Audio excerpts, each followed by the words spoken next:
Now we're going to talk about alcohol production. There are two types of crops that you can make alcohol from: a starch crop or a sugar crop. Now we spoke about these in our earlier lecture, and we went over starch crops and sugar crops. To demonstrate for you fermentation and distillation, we don't have any crops growing right now, so we simply used table sugar, and we put 4 pounds of table sugar to 2 gallons of water into a bucket. And we have hose here running to a bucket of water.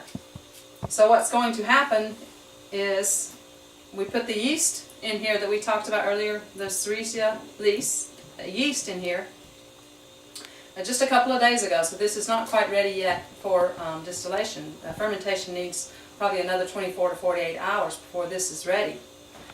So the yeast will convert the sugars to alcohol. This would be about a 20% by weight sugar content in this bucket with 4 pounds of sugar and 2 gallons of water. You can measure how much sugar is in your mixture by using a refractometer. Grape growers use refractometers to go out into the grape field and find out when their grapes are ripe and ready for winemaking.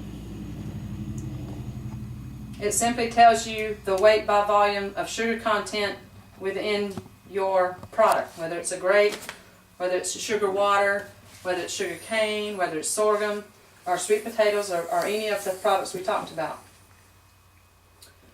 Now, whether it's a starch product or a sugar product, if it's a starch product, remember we talked about the alpha and the glucoamylase enzymes that are needed to turn the starch into sugar, and then the yeast turns the sugar into alcohol. So, two different ways to get to the point that we are today with our fermentation, but still the outcome will be the same product, which is alcohol. To determine if our fermentation is complete, we have a hydrometer, and we use our hydrometer to tell us what the potential alcohol will be of our mash, whether we have a starch product or a sugar product. And for our 4 pounds of sugar and 2 gallons of water with a 20% by volume weight of sugar, we would read on our hydrometer about a 1.08. Okay? So if I were to put this hydrometer into this bucket of material, it would float up to about 1.08 to this level. The way I know if fermentation is complete is I'll take my hydrometer and I'll put it into my liquid, and if the fermentation is complete, I should float up here close to 1 or below 1. Okay? So that's basically how your hydrometer works.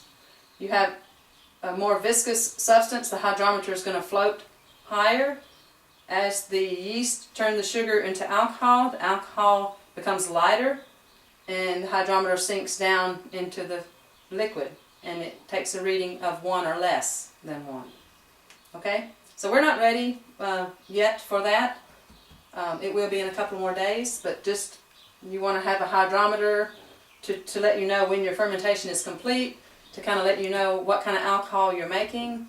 Refractometer can kind of let you know if you're making wine, if your fruit is ready to make wine with, or kind of let you know after you've made your mash and you've put your enzymes in and you're ready to go to fermentation about what % sugar your mash has become.